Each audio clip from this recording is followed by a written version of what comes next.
வணக்கம். உயிர்மை செய்திகளுக்காக செய்தி வாசிப்பவர் வித்யா. ஊத்தங்கரையில் இஸ்லாமியர்கள் ரம்ஜான் சிறப்பு தொழுகையில் ஈடுபட்டனர். நாடு முழுவதும் பிறை தென்பட்டதை அடுத்து ரம்ஜான் கொண்டாட்டம். இஸ்லாமியர்களின் புனித பண்டிகையான ரம்ஜான் பண்டிகை இன்று நாடு முழுவதும் கொண்டாடப்படுகிறது. ஊத்தங்கரை மார்ச் 31.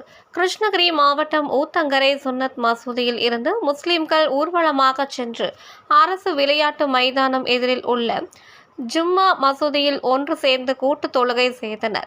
கூட்டு தொழுகையில் முஸ்லிம்கள் அனைவரும் தம் கடமையை செய்து ஒருவருக்கொருவர் ஆற தழுவி ரம்ஜான் வாழ்த்துக்களை தெரிவித்துக் கொண்டனர். 1000க்கும் மேற்பட்ட இஸ்லாமியர்கள் கலந்து கொண்டு புத்தாடை அணிந்து சிறப்பு தொழுகையில் ஈடுபட்டனர். தொழுகை முடிந்ததும் உலக நன்மை வேண்டியும் மழை பொழிய வேண்டும் என்று பிரார்த்தனை செய்தனர். அதன் பிறகு ஒருவருக்கு ஒருவர் கட்டி அணைத்து தங்களது அன்பை பரிமாறிக்கொண்டனர்.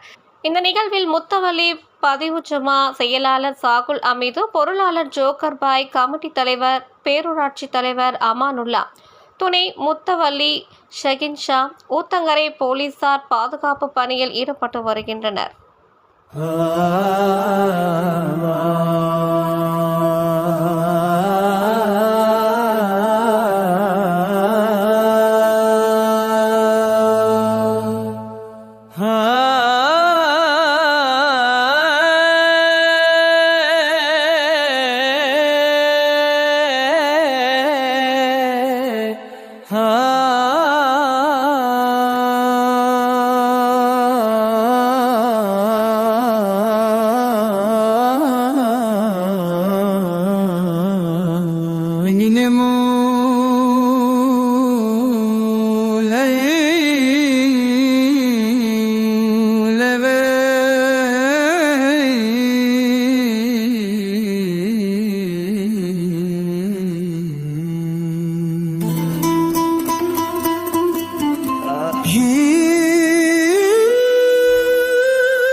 He